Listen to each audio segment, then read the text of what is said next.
एक बार फिर देवर्षि नारद के मन में यह अभिमान पैदा हो गया कि वे ही भगवान विष्णु के सबसे बड़े भक्त हैं। वे सोचने लगे, मैं रात दिन भगवान विष्णु का गुणगान करता हूँ, फिर इस संसार में मुझसे बड़ा भक्त और कौन हो सकता है। किंतु पता नहीं श्रीहरि मुझे ऐसा समझते हैं या नहीं। यह विचार कर नारद भगवान विष्णु के पास क्षीर सागर में पहुँचे और उन्हें प्रणाम किया।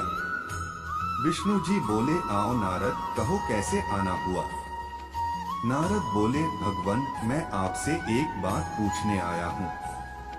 भगवान विष्णु बोले, मैं तुम्हारे मन की बात जानता हूँ नारद, फिर भी तुम्हारे मुंह से सुनना चाहता हूँ।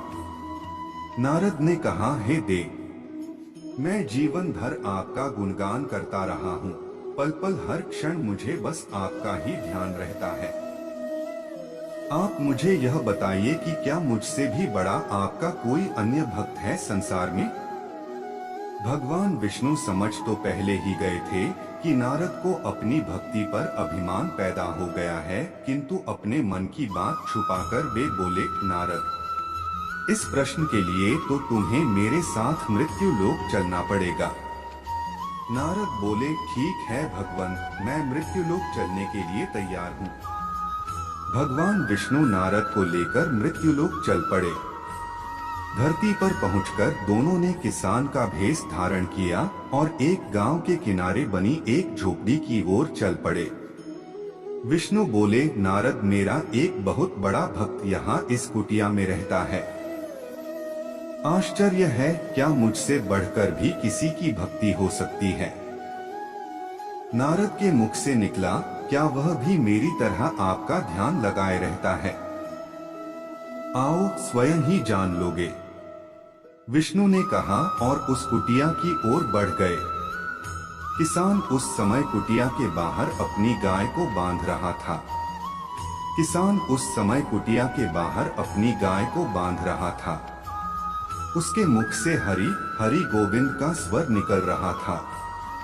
किसान भेषधारी विष्णु ने उसके निकट जाकर नारायण नारायण कहा तो किसान ने विनीत स्वर में पूछा, आप कहां से आए हैं भद्र, मेरे लिए कोई सेवा हो तो निसंकोच बताइए। किसान वेशधारी भगवान विष्णु ने कहा, हम नगर जा रहे हैं पर अंधेरा घिरने लगा है। वन में जंगली पशुओं का डर है, इसलिए रात भर आश्रय चाहते हैं।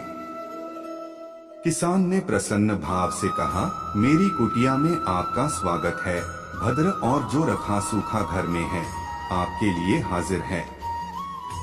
भगवान ने मुझे आप लोगों की सेवा करने का अवसर दिया है, बड़ी कृपा हुई उनकी।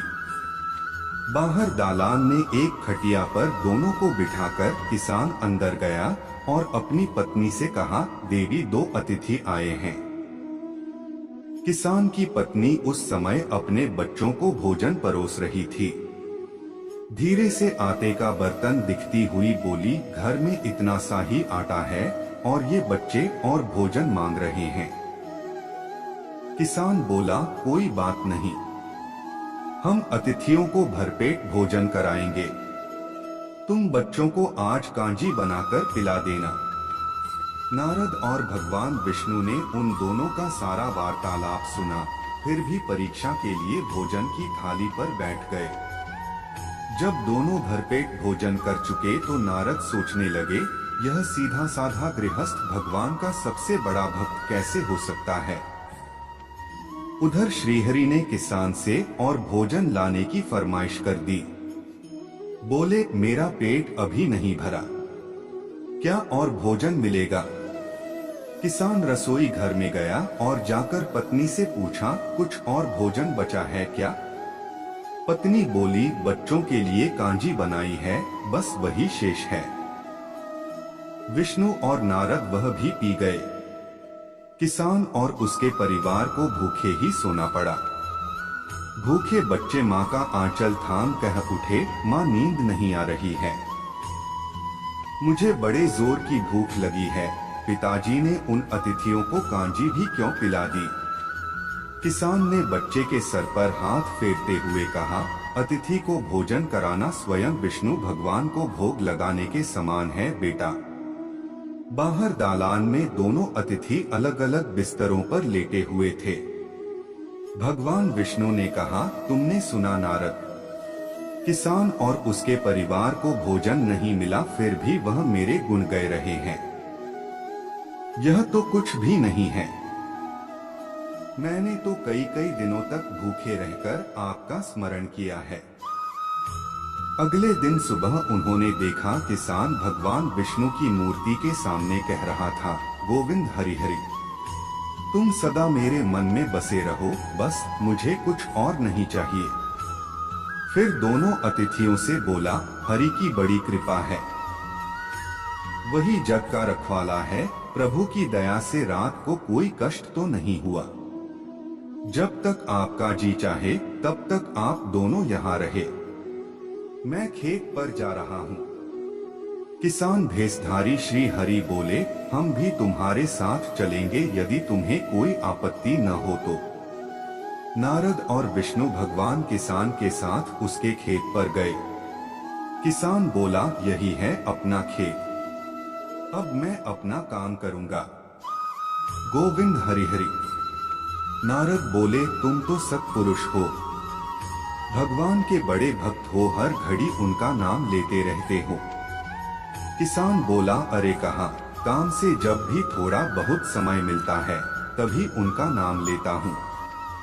नारद ने पूछा, कब कब मिलता है समय? किसान बोला, सुबह उठता हूँ तब, रात को सोता हूँ तब, और दिन में जब भी काम से समय मिल जाए। ओ समझा, नारद के मुख से निकला। दोनों जब किसान से विदा लेकर चले तो नारद ने व्यंग्यात्मक स्वर में कहा, आपने सुना भगवान, वह सुबह शाम 2 बार ही आपका स्मरण करता है, जबकि मैं हर समय ध्यान करता हूँ। फिर भी आप उसे महान भक्त बताते हैं। नारद की बात सुनकर श्रीहरि चुप रहे, किंतु मन ही मन उन्होंने कहा, कारण भी जान जाओगे नारद। विष्णु ने एक कलश को तेल से लबालब भरकर नारद को दे दिया और बोले, नारद इसे अपने सिर पर रखकर बिना हाथ लगाए सामने वाली पहाड़ी तक ले चलो। ध्यान रहे इस कलश में रखे तेल की एक बूंद भी जमीन पर गिरने न पाए। नारद बोले, यह कार्य सहज तो नहीं है। यह कहकर नारद ने कलश सिर पर रख लिया और पहाड़ी की ओर चल दिए। नारद पहाड़ी तक गए और लौट आए। विष्णु बोले, लौट आए नारद, ठीक है, अब यह बताओ कि इतनी दूर जाने और आने में तुमने कितनी बार मेरा स्मरण किया है? नारद बोले, एक बार भी नहीं भगवान। करता भी कैसे, मेरा सारा ध्यान तो तेल और कलश की तरफ लगा हुआ था। श्रीहरि बोले, तब तुम ही सोचो, वह किसान दिन भर कठिन परिश्रम करता है, फिर भी 2-4 बार मेरा स्मरण जरूर करता है, और तुम एक बार भी मेरा स्मरण नहीं कर पाए। विष्णु की बात सुनकर नारद के अंतर्चक्षु खुल गए। वह श्रीहरि के चरणों में गिरकर बोले, मान गया प्रभु, जो संसार के झंझटों में रहकर भी आपका स्मरण करते हैं वे ही सबसे बड़े भक्त हैं।